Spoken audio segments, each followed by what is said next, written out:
Recently, a politician passed remarks against the Prophet Muhammad, peace be upon him. Muslims have expressed their anger at the incident and demanded retribution.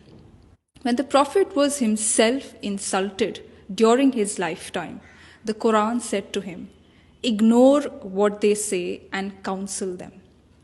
When people used abusive language, the Prophet did not abuse them back, nor did he confront them with aggression. If someone speaks offensively to you, you can't demand that he be punished. If someone disrespects your Prophet, you can't react by violently damaging property and burning effigies of that person. If someone has hurt your religious sentiments, you can't react by raising angry slogans on the street and pelting stones at people. If we do this, we are doing something non-prophetic in the name of the Prophet. You can't demand that hate be stopped by spreading further hate. This is why the Prophet has said, God does not wipe out evil with evil. God wipes out evil with good. In Islam, abuse of the Prophet or blasphemy does not invite physical punishment, not even an apology. The Quran clearly states that prophets were sent to every town, but people ridiculed every prophet who came to them. But nowhere does the Quran prescribe punishment against such verbal attacks. This is because people have the freedom to say whatever they want to say. God has not given anyone the right to place curbs on this freedom. If someone has issued a statement against the Prophet, you too can issue a statement in response to answer the objections raised. The Quran at no place states that if someone abuses or ridicules the Prophet, you should stop him from doing so. And if he does not stop, you should demand that he be arrested or beheaded. Hazrat Aisha Raziyallahu Anha, the Prophet's wife and a towering intellectual figure in early Islam, has said, "The Prophet never took revenge on anybody for anything personal.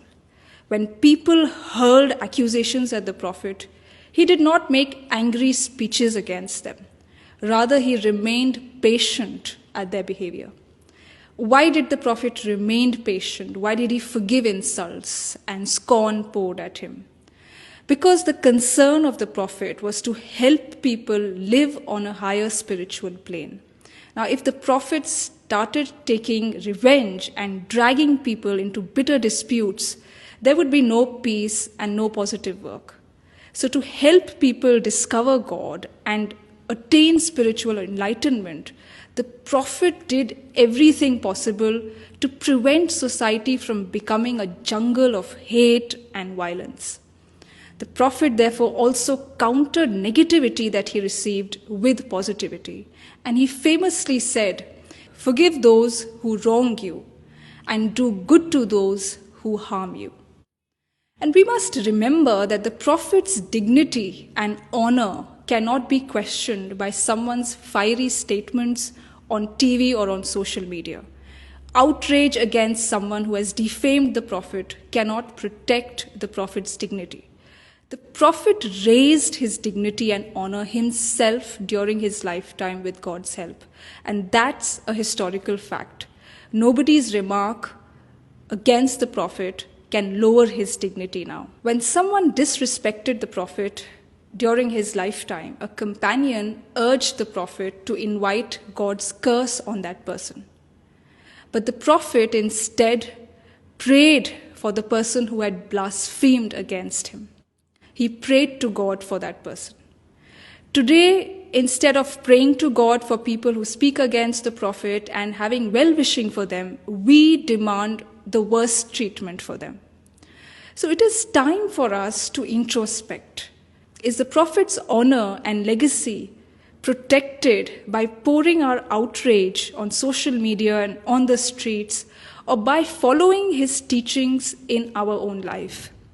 The Prophet has taught us that there is higher dignity in rising above defamatory comments and defamatory statements.